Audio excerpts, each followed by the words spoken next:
Laurent Roland Toniquès, Adrien Tchomakou, je voudrais présenter en notre nom nos sincères condoléances à une fidèle téléspectatrice, une fidèle auditrice qui appartient donc à l'amicale, je pense que c'est l'amicale des auditeurs, ou bien comment on appelle les auditeurs téléspectateurs, c'est bien Madame Rachel Donocoin qui a perdu sa mère. Et nous lui présentons toutes nos condoléances. Nous lui mettons la main sur le cœur. On sait que c'est douloureux. Et donc, courage à vous. Eh bien, nous allons donc démarrer cette rubrique Actu décalé. Il faut reconnaître que sur nos différentes plateformes, les réactions fusent de partout. Les internautes ont sérieusement réagi par rapport au sujet. Le sujet, c'est l'homme a-t-il le devoir de savoir qui sa femme fréquente? L'homme a-t-il le devoir de savoir qui sa femme fréquente? Mais j'ai envie de dire, l'homme a-t-il le devoir de savoir qui sa femme fréquente et d'interdire à sa femme les mauvaises fréquentations? Donc, on peut le dire aussi ainsi. Les internautes ont réagi, continuent d'ailleurs de réagir, mais je vais prendre vos avis dans ce studio avant donc de lire les réactions des internautes. Je rappelle que vous pouvez également participer à ce débat en nous appelant au 96 76 68 68 si vous nous suivez depuis 8 heures. Merci de votre fidélité. Merci pour la confiance.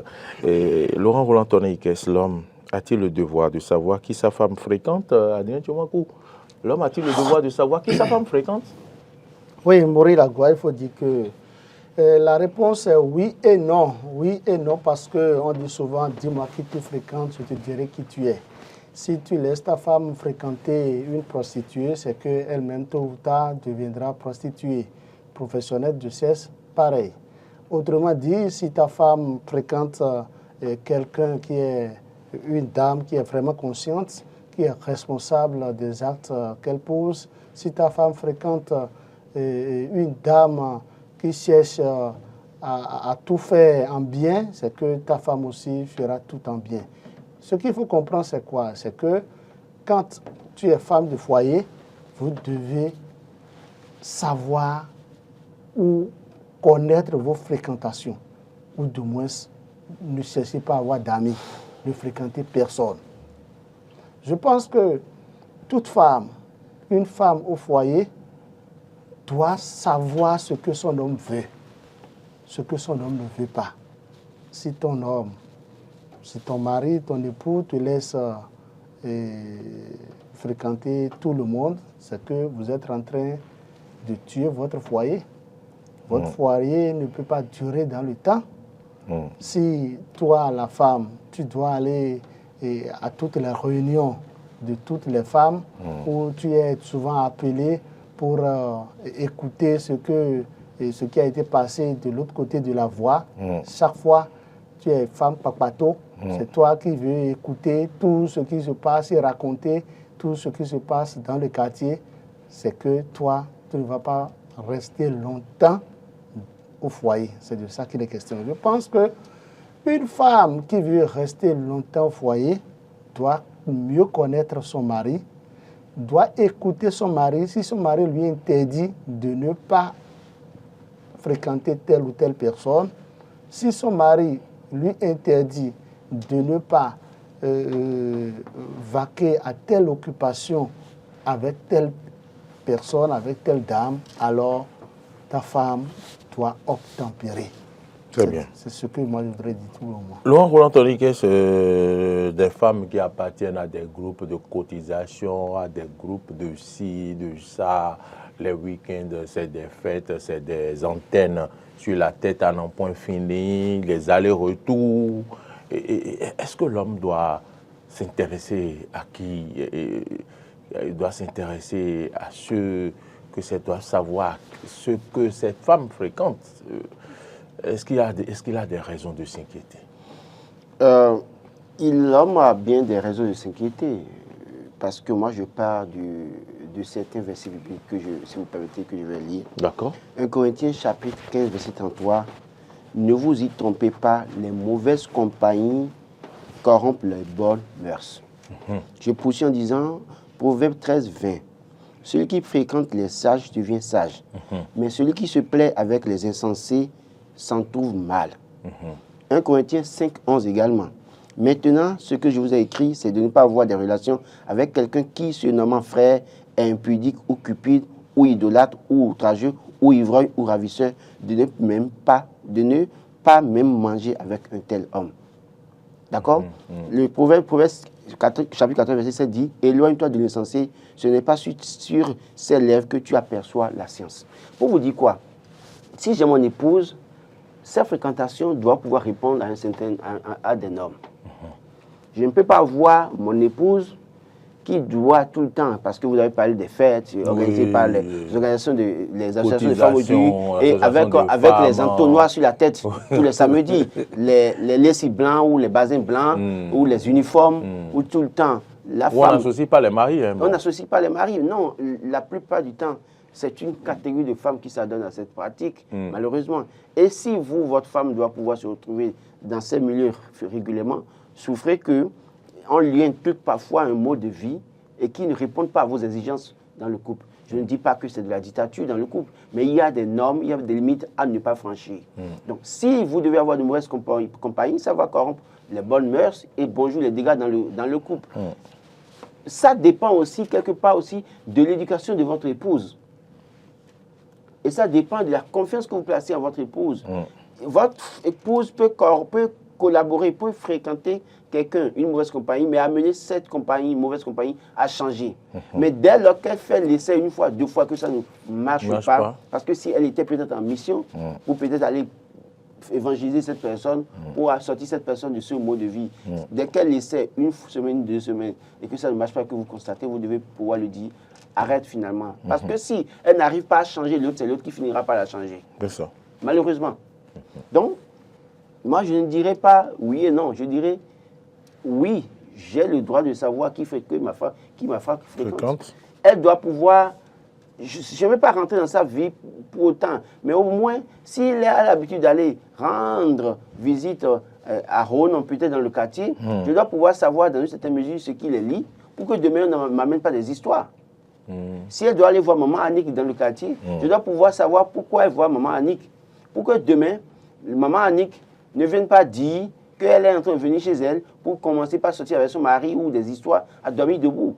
Dans une certaine mesure, je dois pouvoir comprendre, parce que ça aussi participe de la sécurité du foyer. C'est ça. Si vous permettez à ce que votre femme rende visite à n'importe qui, ait des amis, n'importe comment, c'est que, bonjour les dégâts, un jour vous êtes là, ce qui ne vous concerne pas viendra vous embraser, dans une certaine mesure.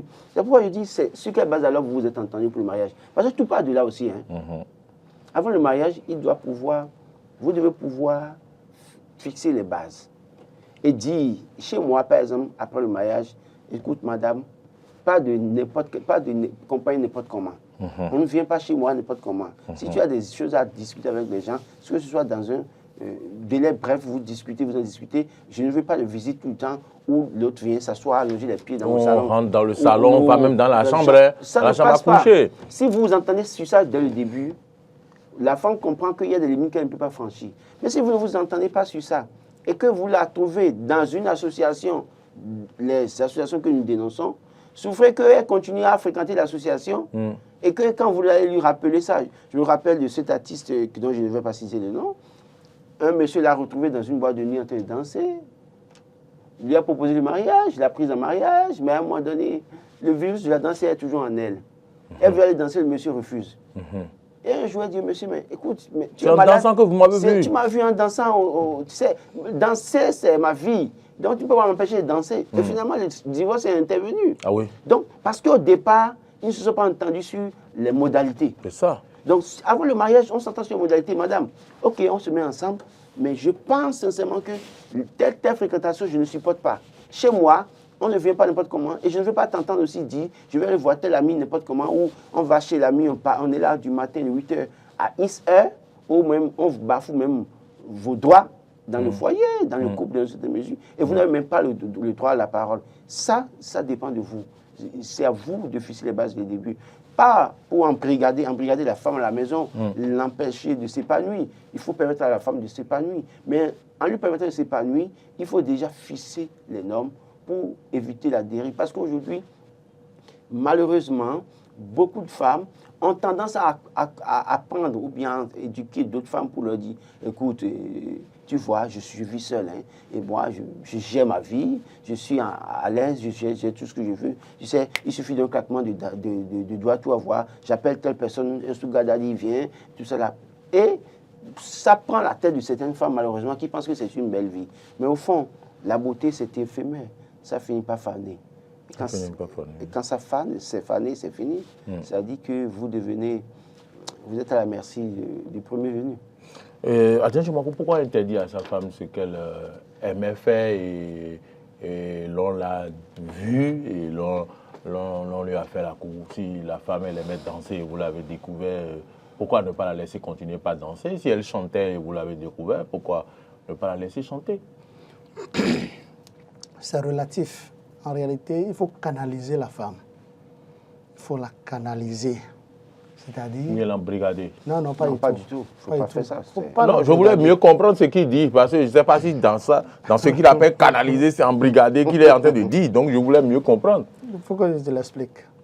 La femme, si elle aimait danser, et c'est en dansant que vous vous êtes vus, faites l'effort, même si ce n'est plus par semaine, si c'est dans 2 semaines ou par mois, c'est quand maintenant tu prends le salaire, tu essaies de budgétiser ça, et vous irez faire ça ensemble, à 2. Si vous ne savez pas danser? Tout s'apprend. Il faut bouger. Si vous n'aimez pas danser? Si vous... n'aimez pas danser? Qu'est-ce que tu es allé faire, tu l'as vu?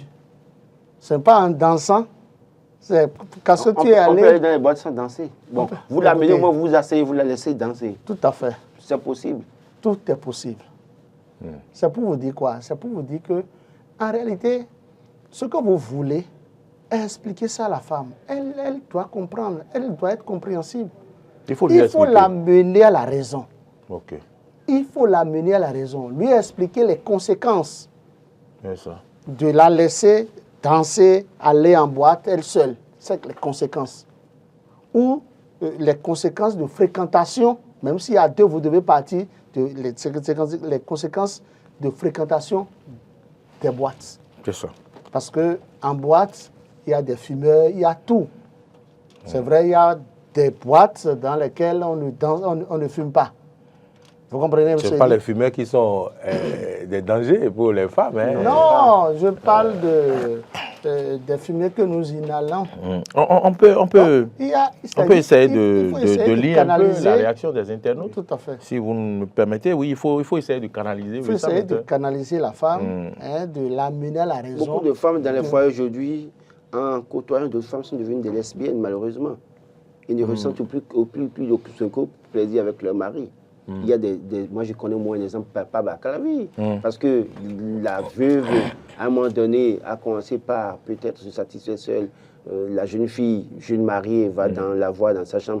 Elles ont commencé ensemble. Et puis aujourd'hui, la fille ne veut plus ressentir du tout son mari. Son mari s'approche d'elle, et c'est elle qui dit non, qu'elle ne veut pas. Et elle menace de divorcer. Donc, pour vous dire que quand les femmes, votre femme, vous doit commencer par côtoyer des gens, vous devez savoir qu'est-ce qui lie leur amitié. Qu'est-ce qui fonde leur amitié en réalité? Si vous ne faites pas ce check-in à un moment donné, vous serez là un jour, le ciel vous tombera sur la tête. Monsieur Moril, ce qui sécurise plus le foyer, c'est de chercher à connaître qui votre femme veut fréquenter ou qui votre femme fréquente. Oui, c'est de ça qu'on parle. De l'étudier avant d'accepter qu'elle fréquente cette femme ou ce groupe de femmes. Et je le dis toutefois, si moi je mets de bémol dedans, c'est à cause de la liberté de la femme. Vous comprenez ce que je dis? Vous laissez la femme fréquenter presque tout groupe de femmes, d'individus, mais vous la suivez d'une manière ou d'une autre. Et à un moment donné, si vous constatez qu'il y a des défaillances, qu'il y a des anomalies, ça n'en manque pas. Hein. Qu'il y a des anomalies, elle va sortir à 9h, rentrer à 1h du matin. Il faut lui interdire ça. Et une bonne femme doit être écoutée par son mari. Si ma femme doit visiter une association de femmes dans laquelle, sur les 100 femmes, 80 ne sont pas mariées, je n'accepterai pas ça. Parce que... Ça, je suis d'accord. Je n'accepterai pas ça. Parce que c'est bien clair que les 20 autres qui sont dedans, qui ne sont pas mariés, si elles ne tiennent pas bon, elles vont finir par craquer et partir également. Et donc, votre femme fréquente ce milieu, je vous en prie, ça, si vous êtes menacé, le tir vous tombera sur la tête un jour. Je pense que c'est seulement, je l'ai déjà dit, c'est fixer les bases dès le début. Dis à la femme, écoute, voilà, je n'aime pas ça. Voilà. Tu peux accepter telle personne chez moi, mais voilà les conditions. Tu peux. Je ne refuse pas que tu côtoies des gens, si en réalité tu peux les amener à changer. Mais si tu le fais et que je vous vois ensemble une fois, 2 semaines, 1 mois, et que la personne ne change pas, tu laisses tomber. Parce qu'au fur et à mesure que vous évoluez, vous développez des affinités. Si vous ne réussissez pas à changer l'autre, c'est l'autre qui vous change. Et quand ça arrive comme ça, il faut à un moment donné mettre les garde-fous et dire non, il faut arrêter. C'est mieux parce que c'est de la sécurité de votre foyer qu'il s'agit. Il ne s'agit pas d'être complaisant avec qui que ce soit. Il ne s'agit pas de dire j'aime ma femme et oui, bon, je lui permets d'être heureuse, épanouie. Oui, d'accord, la liberté de la femme, l'épanouissement de la femme, d'accord. Mais je dis pour la sécurité de mon foyer et la sécurité de mon couple, de mes enfants, de nos enfants, nous devons fixer les normes régulièrement pour éviter toute collaboration qui pourrait corrompre les bonnes mœurs. Je vais rapidement lire les réactions. C'est là où vous allez lire. Je vais rapidement lire les limites de vos propos. Les limites se trouvent au niveau des femmes intellectuelles. Lorsque c'est une femme, vous avez une femme qui travaille dans une société ou dans une entreprise ou qui est agent permanent de l'État, écoutez, elle doit fréquenter d'une manière ou d'une autre les cadres de cette structure. Je parle de l'environnement professionnel. Moi, en tant que mari, je ne peux pas tout savoir, je ne peux pas contrôler tout ça. C'est d'ailleurs la raison pour laquelle je disais oui et non. Le oui aussi, c'est de là, c'est-à-dire je laisse ma femme fréquenter qui elle veut au plan professionnel. Vous pensez que quand vous lisez sur les réseaux sociaux, on dit que bon, le directeur général est sorti avec la secrétaire ou une femme mariée, tout. Ce n'est pas parce que l'homme est lâche, ce n'est pas parce que l'homme, le couple, c'est-à-dire l'homme de cette femme-là, n'assume pas du tout.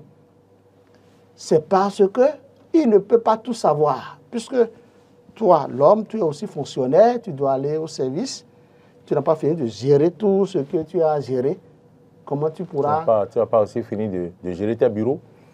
Non, n'allons pas sur ce terrain. Comment tu pourras venir chercher à savoir tout ce que la femme est en train de faire au plan professionnel ou qui est fréquente au plan professionnel? C'est là le véritable problème. D'accord. Pardon pour ce chat qui a dans ma gorge. On va lire rapidement les réactions. Mérès Fanou, oui, pour la sécurité de la femme elle-même d'abord, et pour le couple, l'homme doit savoir et a le devoir de savoir qui elle fréquente, qui sa femme fréquente, bien sûr, parce que la mauvaise fréquentation peut tout changer dans le couple. C'est très capital. Miracle Ferdinand, c'est une obligation. C'est une obligation selon Miracle de savoir qui sa femme fréquente. Pour René Oussou, toute femme qui tente de s'éloigner de la parole de Dieu aura une existence difficile. La femme doit être soumise à son mari et le mari doit aimer sa femme. Voilà les recommandations de Dieu. Il n'est pas dit qu'elle est esclave, mais elle n'est non plus celle qui fait ce qu'elle veut sans demander conseil ou autorisation de son mari. Samson Benakpon, Glaglanon, dit c'est même un droit pour l'homme de savoir qui sa femme fréquente. Germain Sossou, oui, toutes personnes ne sont pas à fréquenter. Laurent Béoun, jusque dans les moindres détails. Qui est con? Elle va demander la permission d'aller voir sa mère et la voilà chez son ex. Le cas de Nditap et du tennisman fédéraire, moi, m'a révolté. Flamme. Que voulez-vous au juste vous les femmes? Si elle est véritablement ma femme, je dois tout savoir, oui, tout. Florent a dit, non, oui, forcément. Et puis, Willas premier dit obligatoire. Rodrigue Akporo dit forcé. Tanguy Le Griot, à mon humble avis, c'est normal afin de protéger le couple des agressions extérieures. Et puis Empereur Georgie, je ne veux pas entretenir des enfants durant des années et un beau jour on viendra me dire que ce sont les enfants de X ou Y. Donc forcément je dois savoir qui ma femme fréquente. Florida H, non, hein, tu vas avoir AVC Fata. Faut pas savoir qui sa femme fréquente, sinon tu vas avoir AVC Fata.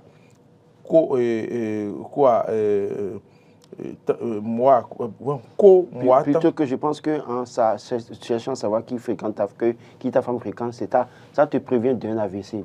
C'est plutôt le contraire. Ou bien c'est le contraire, non? Ça te prévient d'un AVC. Parce que là, puis, si tu ne cherches pas, tu ne sais pas et que tu as le résultat après, c'est ça qui te donne l'AVC. Et puis Mario Ochoncho lui dit non, pas tellement, c'est pas... Pour lui, c'est pas nécessaire de savoir qui m'a fait. J'insiste là-dessus, hein, je reviens sur le verset que j'ai lu, 1 Corinthiens chapitre 15, verset 33. Il ne nous reste que 3 minutes. Ne vous y trompez pas, les mauvaises compagnies corrompent les bonnes mœurs. Votre femme peut avoir la meilleure éducation. Dès qu'elle commence par fréquenter certains milieux, si elle n'a pas un mental assez fort, c'est très facile qu'elle est corrompue et elle change de comportement. Et pour ça, il va falloir travailler à fixer les normes dans le couple et savoir où la femme doit mettre les pieds pour votre sécurité dans le couple, la sécurité de vos enfants notamment. Je considère cela comme votre modèle d'affaires. Votre modèle d'affaires. Je pense que à part le côté professionnel, c'est-à-dire votre métier, ce que vous exercez, que toutes les femmes sachent qu'elles ne doivent pas faire de fréquentation. Il faut qu'elles s'interdisent toute fréquentation, c'est mieux.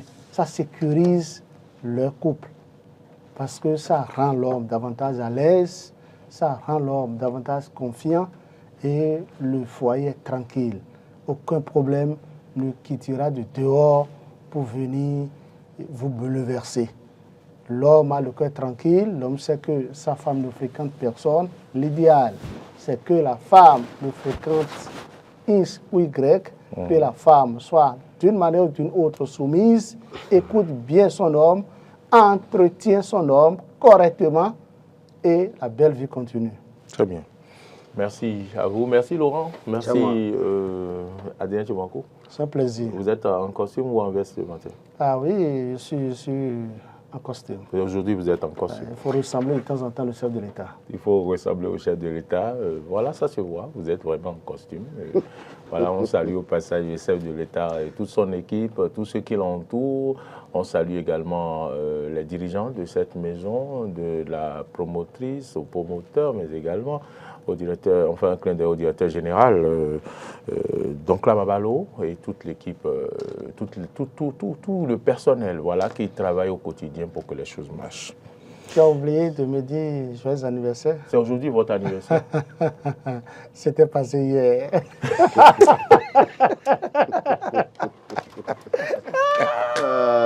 Mais la fête continue. Adrien Tchebankou. Bon, je vais permettre à Laurent de vous souhaiter d'abord joyeux anniversaire. Ça m'écoute. Ok, Adrien Tchebankou, joyeux anniversaire. Moi, je crois que je vous souhaite tout le meilleur. Merci beaucoup. Je vous souhaite d'abord longue vie parce que vous avez fait déjà un bon moment dans la presse béninoise. Merci beaucoup. Il est temps peut-être que, par la grâce de Dieu, vous êtes à l'ODEM, mais que d'autres portes de responsabilité vous s'ouvrent pour vous dans la presse béninoise, que tout le bonheur pour votre famille. Ce que vous désirez pour vous, c'est vous qui savez. Amen. Que Dieu vous l'accorde au nom de Jésus. Amen. Amen. Je pense quand même que je me joins au vœu de Laurent. Tout ce que je voudrais vous souhaiter, c'est que vous fassiez comme Dr Boris, qui a organisé son anniversaire dimanche dernier et qui nous a invités autour d'un repas. Et merci au passage à Dr Boris, qui vraiment, merci, nous a émerveillés avec la coupure du gâteau, le gâteau sur lequel c'était écrit « Joyeux anniversaire, chérie Fanny ». Et donc, monsieur, à vous. On se retrouve quand? Bon, il faut attendre de voir si les locataires ont payé le loyer. Parce qu'il attend ça pour organiser les fêtes, souvent. C'est sûr, c'est bon que nous mettons un thème à cette émission. Merci à l'organisation. C'était Dr Boris. Et puis Gérard et toute l'équipe. Emmanuel, peut-être qu'il a rejoint en temps. Je n'oublie pas Alain Alou. Et merci à Martin Tonisset du côté de la diffusion. On a reçu tous les messages sur les plateformes. Bonne journée à toutes et à tous. À 13h, retrouvez grâce à Valigbe à 19h. Moi, je vous retrouve pour la session d'information. Bonne suite de nos programmes et à demain.